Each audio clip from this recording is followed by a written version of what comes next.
இது ஒரு சின்ன குழந்தையின் ஆசை. ஒரு நாள் அந்த குழந்தை மிகவும் வருத்தத்தோடு இங்கும் அங்குமாக நடந்து கொண்டிருந்தாள். அவள் தான் வீட்டில் தனியாக இருப்பதை போல் உணர்ந்தாள்.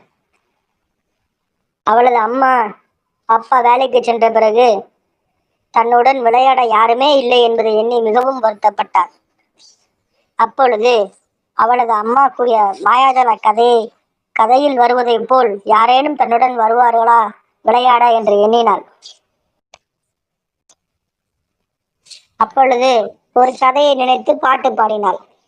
சின்ன அல்லப்பட்டி கணேசா தன்னால இப்ப வருவாண்டா, மாயாஜால காரணிண்டாண்டா, மக்களை மகிழ்விக்கும் வீரணிண்டாண்டா. சின்ன அல்லப்பட்டி கணேசா தன்னால இப்ப வருவாண்டா. வணக்கம் குழந்தையே, நான் தான் சின்னாலப்பட்டி கணேசன். என்னை ஏன் அழைத்தாய்? உனக்கு என்ன வேண்டும்? என் அம்மா வேலைக்கு சென்ற பிறகு நான் மிகவும் தனியாக உள்ளேன். என்னுடன் பேச விளையாட என்னுடன் யாருமே இல்லை. ஆகையால் நீங்கள் எனக்கு ஒரு பொருளை கொடுத்து உதவ வேண்டும். நான் யாருக்கும் எந்த பொருளையும் இலவசமாக கொடுத்ததே இல்லை.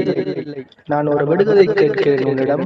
நீ அந்த விடுகதைக்கு பதில் கூறினால் நீ கேட்ட பொருளை நான் உனக்கு கொடுப்பேன். இடி இடிக்கும், மின்னல் அடிக்கும், ஆனால் மழை பொழியாது.